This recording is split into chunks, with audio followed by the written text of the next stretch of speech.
नमस्कार, मैं खुशी आपका स्वागत करती हूँ न्यूज NT 24 में। आइए नजर डालते हैं आज की खास खबर पर। बीएसपी सरकार में चर्चित लैकफेड घोटाले के आरोपी रहे पूर्व श्रम मंत्री बादशाह सिंह ने अब कांग्रेस का दामन थाम लिया है। कांग्रेस की सदस्यता ग्रहण करने के बाद हमीरपुर जिला के मौदगांव कस्बे पहुंचे बादशाह सिंह का समर्थकों ने गर्मजोशी से स्वागत किया। बादशाह सिंह कांग्रेस के संभावित उम्मीदवार के पायदान में खड़े हैं।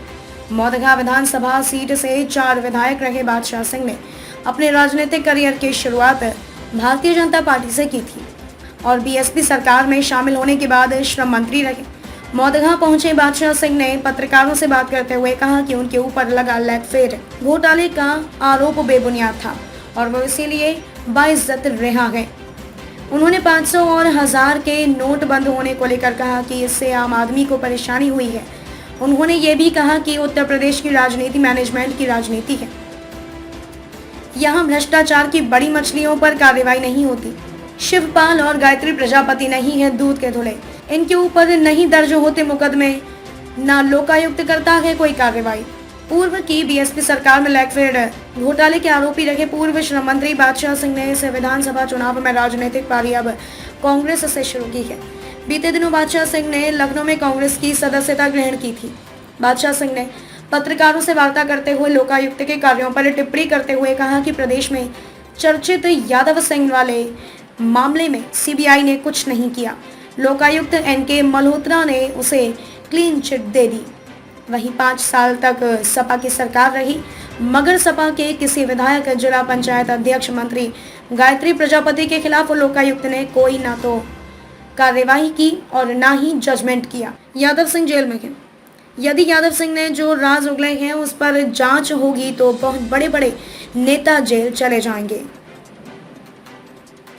उन्होंने पीएम मोदी के बुंदेलखंड दौरे को लेकर कहा कि पीएम मोदी यहां आए, मगर उन्होंने बुंदेलखंड की सबसे बड़ी समस्या अन्ना पशुओं की समस्या, पलायन, कर्ज से दबे आत्महत्या कर रहे किसानों को कोई राहत नहीं दी।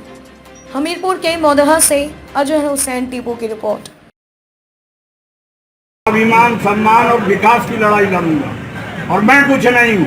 मेरी ताकत यह है कि आज मैं हमीरपुर था दशहरा कांड के मामले में, अभी 4:05 पे वहाँ से मैं जैसे चला तो रास्ते में कोई ऐसी जगह नहीं है। तो अब हमारे लोग सो नहीं रहे हैं, जाग चुके हैं, उनको कोई गुमराह नहीं कर सकता। मुझे बार बार उत्तर प्रदेश और मध्य प्रदेश के फैले हुए बुंदेलखंड के लोगों ने सर्टिफिकेट दिया है। तो मुझे इस धर्म युद्ध में आप सबके सहयोग की बड़ी जरूरत है और मैं मीडिया से भी ये निवेदन करना चाहता हूँ कि किसी के हाथ का खिलौना न बने। आज जो हो रहा है वो कल का इतिहास लिखा जा रहा है, सब सामने आएगा, उसको झुटलाया नहीं जा सकता।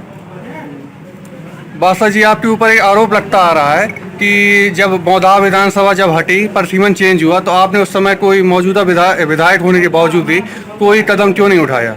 ये बिल्कुल गलत आरोप है। विवेक सिंह तो इस दुनिया में नहीं है।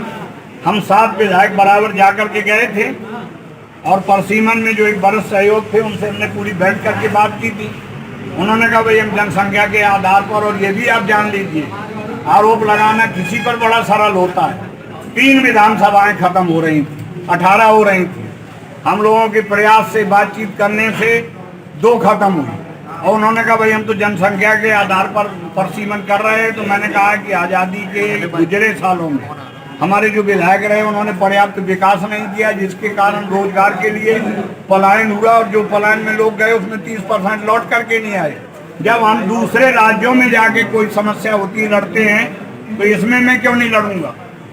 मेरे लिए तो एक तरह से मैं बेघर बार हो गया। जो कह रहे हैं उनमें जरा भी नैतिकता है तो सिद्ध करके बताएं।